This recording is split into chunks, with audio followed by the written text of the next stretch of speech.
Cek cek. Baik, selamat pagi. Eh, Jumpa lagi di Payung University. Pagi ini kita jalan sehat kita, karena tadi ketemu para senior kota. Kita mau naik sepeda di depan beliau-beliau, kayaknya nggak enak karena kan ya orang yang lebih tua itu kita nggak boleh tuh, kita naik sepeda orang tua jalan tuh nggak boleh. Kalau ada orang tua lewat ya kita ikut jalan lah akhirnya, Jaga adab. nah soal adab Jaga adab.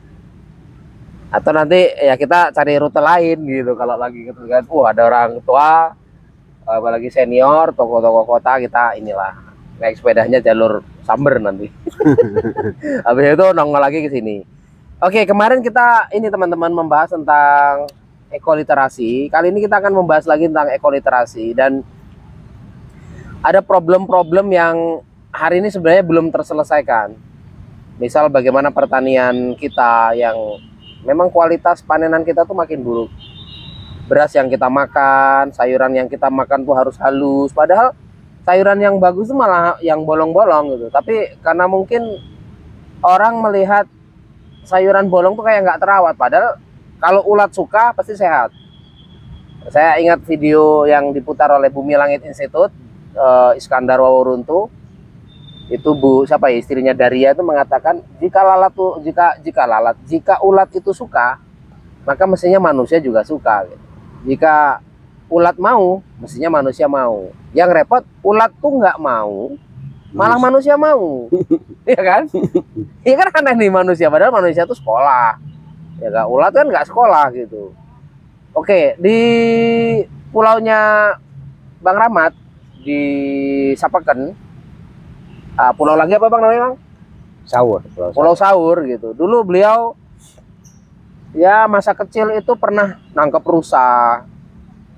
Ya kayak menjangan apa ya? Menjangan, kemudian bilibis ya. Nah, Belibis apa bilibis? Belibis. Jadi burung belibis, tapi nggak nangkep belibisnya, telurnya untuk dimakan. Kemudian bagaimana beras yang dimakan oleh beliau juga dulu beras yang memang belum ada pupuk organiknya, bukan pupuk organik, belum ada pupuk kimianya. Memang pada saat awal dikenalkan dengan pupuk kimia naik itu ya Bang ya. Iya, surplus gitu. Tapi kemudian setelah lama tanah juga makin tidak bisa menyerap sinar matahari, kemudian tanah jadi keras, kemudian humusnya makin berkurang. Akhirnya ya ketergantungan terhadap pupuk kimia. Nah, itu gimana Bang? Cerita-cerita masa kecil masih terkait dengan ekoliterasi, bagaimana orang melihat satu pemahaman ekologis itu benar-benar kita itu benar-benar merindukan bahwa pangan hari ini itu pangan yang tidak sehat gitu. Apalagi nih model-model sekarang ada kuliner-kuliner instan. Di Payungi juga kami sedang membahas itu. Iya. Karena sebenarnya kan kenapa kesan ini begitu lekat dalam ingatan saya? Karena saya sebenarnya hidup di pulau yang sekelilingnya itu laut. Pertanian itu kan sebenarnya jadi penopang orang laut pada saat mereka musim barat. Musim barat itu musim badai ya, musim angin, musim ombak. Mereka menipkan perahunya, kemudian mereka, karena pasti itu otomatis hujan, mereka bertanam, bercocok tanam. Nah, ada beberapa area di tengah pulau itu yang jadi tanam padi ya, sawah. Airnya mengandalkan curah hujan, jadi setahun sekali tanam padinya. Nah, jadi kami itu selain mainnya di laut, pasti main lumpur-lumpuran di tengah sawah. Jadi kerbau naik untuk bajaknya tuh diseret, jebur, kotor gitu. Sampai kemudian permainan di tengah sawah itu nggak pernah berhenti. Pas tanam padi kita ikut senang makan ikan asin di tengah sawah gitu. Jadi kenangan-kenangan itu nggak pernah terhapus karena dia padat banget. Begitu panen begitu dia panen, orang-orang tua kita panen padi, maka batang padi itu kita ambil buat suling untuk lebih besar suaranya, diikat ditambahin corongnya itu pakai daun kelapa, janur kuning itu. Nah, begitu kemudian tambah besar, itu kan hilang. Batang padi itu sekarang nggak bisa lagi buat suling, karena dia padat, nggak lagi rongga kayak bambu. Dulu saya tuh tidak mengerti apa-apa. Saya tahu begitu tahun 90-an pertama kali pupuk di karung itu datang. Apa urea? Ya nggak ngerti lah, pokoknya pupuk ya. Kami dulu biasanya dari PT itu gitu ya. Kalau subsidi, pokoknya bantuan Pak Harto lah sebagai bapak pembangunan waktu itu ya. Jadi kami itu nggak ngerti karena kami juga lebih banyak labu taurub. Saya masih SD waktu itu. Tahun 80-an berapa? Tahun 80 akhir ya. 90-an awal. Tahun 89 lah, 88 ke 89. Jadi ya nggak ngerti. Begitu itu karena itu bantuan dari instansi pemerintah desa, gitu, dari camat ke desa turun. Bantuannya kan kayak gitu dulu. Jadi nggak bayar tapi sangat murah gitu, atau gratis, kayaknya gratis awalnya karena saya nggak terlalu tahu ya. Dan kami punya pemilik sawah pun nggak terlalu luas ya, ada sawah yang digarap sendiri. Begitu kemudian ditanam surplus sampai jual. Dulu kami tetap beli beras itu kalau bibit padinya dari sana juga. Iya, bibitnya memang dari sana. Makanya kan saya belum pernah ketemu apa memang varietas itu hilang sekarang. Enggak. Tapi di Kampung Abang dulu ada varietas lokal. Padi gogo kayak gitu, bukan? Bukan. Yang jelas dia nggak sama dengan padi di sini. Saya nggak tahu apakah ini itu Kampung Abang ini kan dikelilingi laut. Laut. Jadi pulau ini kan berarti seperti ada bukit pegunungan gitu. Enggak. Ngalirin air. Enggak? Ada yang bukit. Ah. Pulau Paliat itu bukit. Kalau di pulau saya itu nggak bukit, cuma masih agak tinggi datarannya. Kalau Sapekan itu mungkin ada agak cekung dia. Nah, kalau tempat saya itu masih hijau. Kan kalau Sapekan ini padat banget kan. Air laut, udah laut, panas kan. Berarti kalau kita pertanian kan nggak mungkin pakai air payau itu. Harus pakai air. Nggak mungkin, air hujan. Oh, air hujan ya. Air ada hujan. Jadi kalau di sana murni ada air hujan.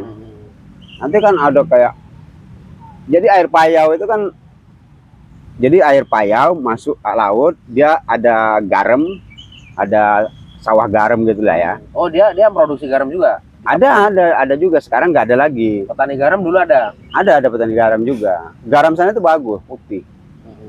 Jadi sebenarnya pulau itu cukup. Nah, begitu kemudian datang pupuk, hasil padi bagus gitu. Nggak lama dari itu, sekitar 3 tahun, 4 tahun ya. Pupuk jadi beban. Ketergantungan. Karena jadi bukan awalnya kan mungkin subsidi. Ya. Awalnya subsidi, kedua beli. Nah, begitu kemudian mereka yang tidak bisa mengolah hasilnya mungkin, atau memang udah pas habis dimakan, mereka akhirnya mau beli pupuk susah, mahal gitu. Dan itu terjadi sampai sekarang.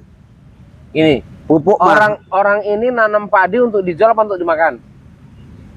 Dulu untuk dimakan aja. Sekarang dijual kan. Jadi tapi akhirnya banyak yang kekurangan. Kan logika ekonomi orang miskin ini kan bukan logika orang miskin. Di kampung ini kan dimainin secara ekonomi oleh sistem. Begitu mereka mau tanam padi, harga pupuk naik. Mereka panen, harga gabah turun. Itu terjadi di mana-mana kan. Nah, itu juga terjadi di kampung saya. Nah, dulu mereka tidak punya beban. Bibit punya sendiri, yang mereka panen setahun sekali, mereka bisa makan di situ, bisa mereka simpan. Kan ada namanya bubungan itu. Di atas itu, pamakah kata orang sana kan. Jadi tempat numpuk padi itu. Makanlah dari situ, bibitlah dari situ.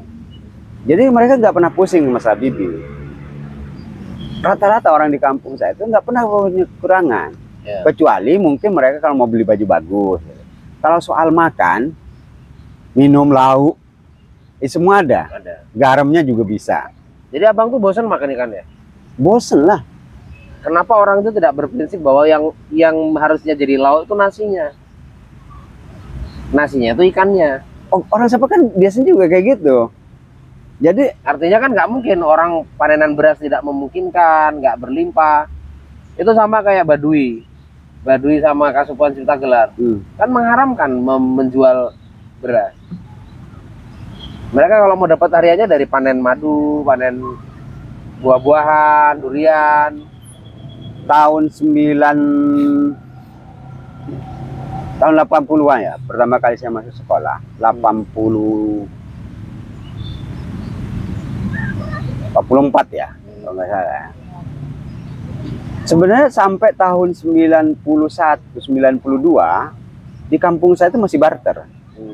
Ada yang pakai uang. Jadi uang itu kan sebenarnya barang langka. Dulu pakai benggol-benggol ya, sen 25 ringgit apa-apa berapa. Nah, jadi karena dia barter, beli telur pakai kelapa, beli ikan pakai pisang, kayak gitulah ya. Barter, tinggal ditaksir aja harga barang itu sesuai apa enggak. Nah, kenapa mereka menjual barang-barang mereka yang apa-apain, beras macam-macam? Karena mereka mau beli baju, mau beli kebutuhan sekolah, tas macam-macam. Jadi awalnya itu kan sebenarnya kalau kebutuhan yang lain tuh udah terpenuhi di situ. Kan problem lingkungan ini kan sebenarnya bermasalah. Itu begitu kemudian tanah punya ketergantungan terhadap pupuk, mereka pengen lebih terhadap bumi, terhadap apa yang dihasilkan bumi, gitu. Tapi itu jebakan. Begitu mereka udah nggak sanggup beli, ya akhirnya mereka tuh nggak bisa tanam. Belum terjadi kerusakan. Jadi ada beberapa masalah hama ya. Jadi kalau udah kena pupuk juga rentan rusak. Jadi akan berdaya tuh pupuknya, habis itu semprot hamanya gitu. Menjadi panjang dia. Aku ingat kata-kata Mas Dandi, Bang. Jadi sebenarnya kalau ada sebuah pohon kelapa, kemudian dia menghasilkan buah kelapa, nilai pohon kelapa dijual itu hanya untuk menaksir harga kelapa itu berapa. Padahal secara konsepsi ekonomi itu tidak bisa dinilai, itu hanya mencoba ditaksir saja. Iya, menaksir. Karena nilai dari pertumbuhan pohon itu juga mahal. Di tempat abang ada pohon kelapa? Ada, banyak. Kalau pohon kelapa banyak. Sekarang orang-orang sana pada pakai ini nggak bang? Sunkara. Dulu ya? Sekarang? Enggak. Oh malah dulu ya? Ya, memproduksi kelapa jadi apa gitu ya? Enggak, ya dulu pakai. Sekarang pakai Sunkara mereka? Ya, tapi bukan dalam kemasan ya, langsung santan macam-macam, kelapa, minyak dari kelapa. Sekarang? Dulu. Sekarang enggak. Nah, berarti kan terjadi pergeseran kan? Enggak. Saya juga kaget kemarin. Jadi dulu, kan kalau kita kadang nggak musim ikan, kita bawa kopra ke Jawa. Oh berlimpah ya kelapanya berarti? Oh sepanjang pantai itu kelapa, karena yang paling cocok tanam di dekat pantai itu kan memang kelapa. Jadi kalau cuma mau minum degan di sana anak pantai lah gitu ya? Ya. Kalau jadi abang nih kalau dikira anak ada pantai-pantai abang nggak heran ya? Anak-anak laut abang nih kan? Nggak heran saya. Kalau nggak maksudnya nih anak-anak muda sekarang healing ke pantai gitu, kalau abang nggak heran ya? Enggak. Karena tiap hari lihat pantai ya? Jenuh saya lihat pantai. Saya tuh ya di pantai, besarnya di pantai. Iya. Jadi anak-anak tuh yang mainnya di laut. Jadi kalau kami itu main bola di air. Kalau surut main di pasir. Main bola di air itu maksudnya nyemplung di air? Iya, dilempar pakai tangan. Jadi ya gitulah. Tuh naik dari laut langsung ngambil kelapa. Kalau ya bukan ini ya sombong ya. Kalau cuma 10 kawan kita apa 20 lah ya. Ya masih sanggup lah saya ambil aja gitu. Maksudnya? Ya kelapa saya itu sepanjang pantai itu lumayan. Oh, di kampung sana. Belum yang punya saudara-saudara, dan mereka nggak akan marah kalau saya ngambil ngajak kawan. Oh. Iya ya, kalau di kota kayak gini nggak marah-marah orang kan? Nggak bakal marah di sana. Kaya sebenarnya kan desa itu. Iya, saya bilang sama ibu saya itu nggak usah kerja apa-apa, ngandelin buah kelapa aja. Udah hidup. Dia hidup. Dulu kami itu kelapa itu kan panen per berapa bulan ya? 3 bulan.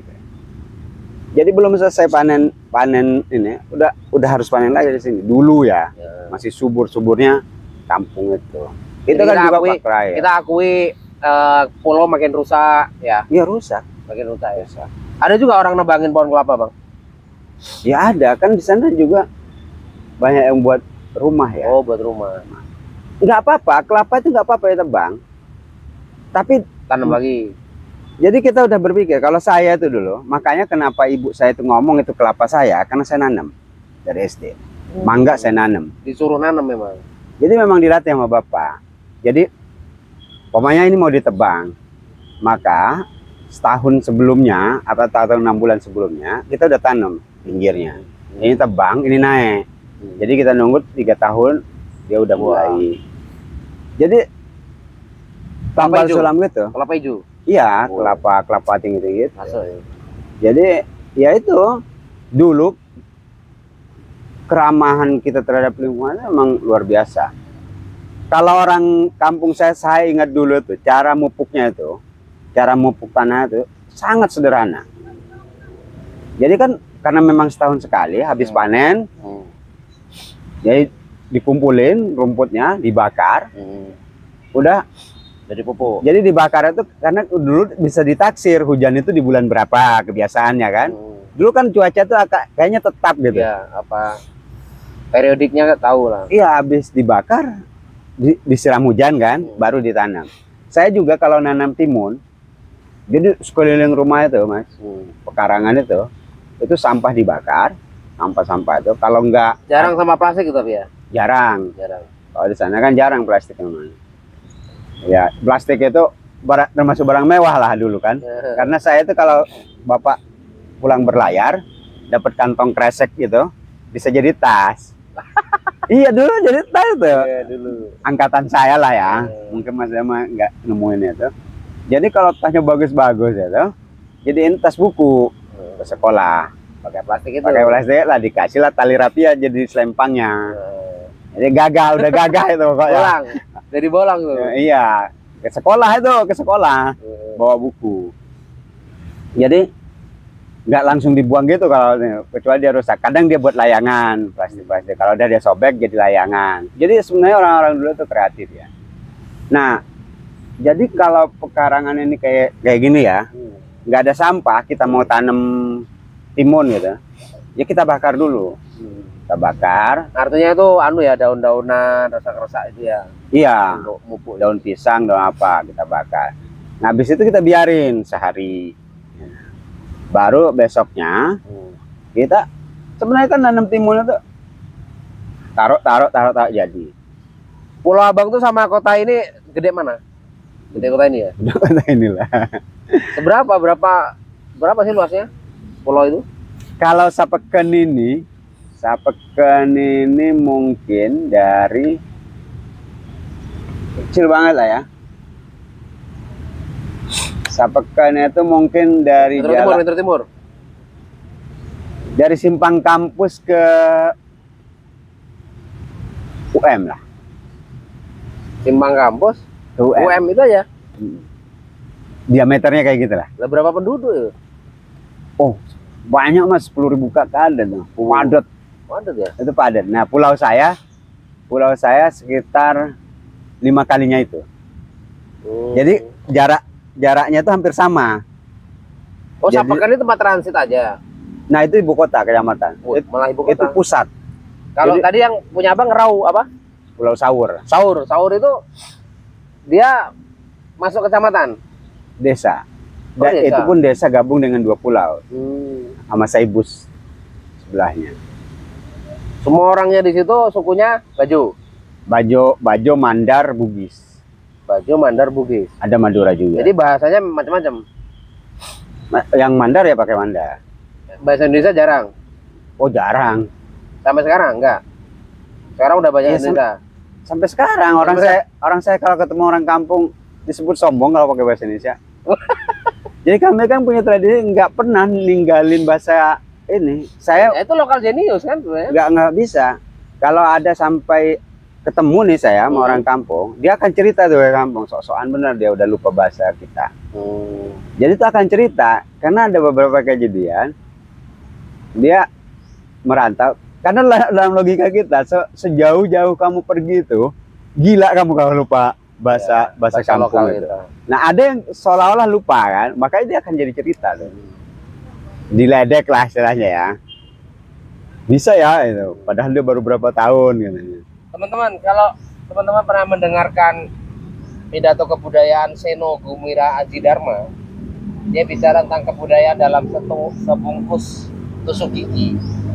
Itu dia menceritakan tentang sebuah suku yang punah di daerah Indonesia Timur lah. Aksaranya hilang, ya bahasanya hilang, budayanya hilang. Nah, kebudayaan itu bang, itu juga menunjukkan sebuah eksistensi ekonomi bang. Bayangin kalau bahasa lokal abang itu hilang di sana. Aksara punya nggak? Enggak. Nggak punya ya. Tarian? Kita ikut aksara Bugis ya. Tradisi musik? Ada tradisi musik. Pakaian lokal? Pakaian lokal ada. Nah, kayak gitu-gitu sebenarnya sebuah eksistensi ya. Kalau itu hilang, ya hilang juga tuh peradaban. Peradaban hilang, ekonominya hilang otomatis. Iya. Akhirnya kita menjadi bangsa yang seragam. Dan apa indahnya Indonesia kalau semuanya seragam? Semua orang berbahasa Indonesia gitu, bahasa lokal kemudian hilang. Ketika orang kehilangan hal-hal yang sifatnya lokalitas, dia akan kehilangan kuliner, ya kan? Dia akan kehilangan musiknya, tariannya, pakaian adatnya, arsitektur bangunannya kayak mana tuh sana? Dulu rumah panggung, sekarang rumah gedung. Dibuat pakai semen. Iya, sekarang pakai semen. Saya tuh juga bingung transisi itu mulai kapan. Dulu di kampung saya ada kearifan. Kalau kakek saya itu kan punya pesan, tapi kan akhirnya luntur tuh. Dianggap kuno. Kakek dari kakek ya. Nah, kakek dari kakek. Kata dia, kita ini hidup dan nanti suatu saat akan mati di timbun tanah. Kalau kita ini hari ini hidup, maka sebisa mungkin kita jangan ditimpa tanah. Maksudnya, udahlah, tembok itu kan tanah, genteng itu tanah. Ya udah hindarin itu. Jadi dia tuh ngelarang anak-anaknya menggunakan bahan dari tanah untuk ngebangun rumah. Itu alasannya? Ya, karena ada zamannya dia yang akan udah jadi rumah kita. Nah ini zamannya kita nggak pakai tanah untuk jadi rumah kita. Ini kok kayak Eko Prawoto ya? Jadi muridnya Romo Mangun, arsitektur Pak Eko Prawoto itu mengatakan bahwa arsitektur itu sifatnya sementara. Jadi kita itu mendirikan bangunan di atas tanah yang sudah ribuan jutaan tahun. Maka kemudian dia meyakini bahwa arsitek itu sementara. Maka dia bikin namanya Pari Klegung, bisa dicek di Instagram. Itu dia tadinya kan di kota Jogja, sekarang pindah ke Kulon Progo, dia hidup di pinggir sungai. Dia bangun sesuatu tuh dari kayu-kayu saja. Dan kata dia, kita akan meninggal. Jadi kita jangan sampai meninggalkan beban berat pada tanah. Kalau kita bangun sesuatu yang beton semua, maka ini juga akan membebani bumi kita. Jadi arsitektur itu kata dia sifatnya sementara. Karena manusia yang ada di dalamnya akan menghidupi di arsitektur itu sementara. Mungkin mirip ya, tapi kalau pesan kakek kita ini masih hidup, jangan ditimbun tanah. Mati jangan ditimbun tanah. Mati kita udah pasti ditimbun tanah. Nah itu kan memang fasenya itu. Nah sekarang fase hidup kita ini mestinya kita tidak ditimbun tanah. Makanya kan pada saat kita hidup ini jangan pakai genteng. Iya. Lalu pakai apa di sana? Pakai daun kelapa di sapau kata orang sana. Di apa? Nah, saya butuh gambar kalau kayak gini teman-teman. Kita syukur-syukur video ini sebenarnya ada yang edit tentang nuansa sambil obrolan begini, ada gambar pulau. Dulu saya bisa buat mas. dari daun kelapa untuk Anu ya, atap itu ya. TP. Sapau ada. Jadi dia di ini, tapi nggak kayak model di Jawa ya. Dia lebih rapi, lebih padat ya. Jadi daun kelapa itu dibentuk, dia dibasahin dulu, direndam, nanti dia dijahit pakai daun pisang. Apakah? Jadi semua sebenarnya dari alam ya.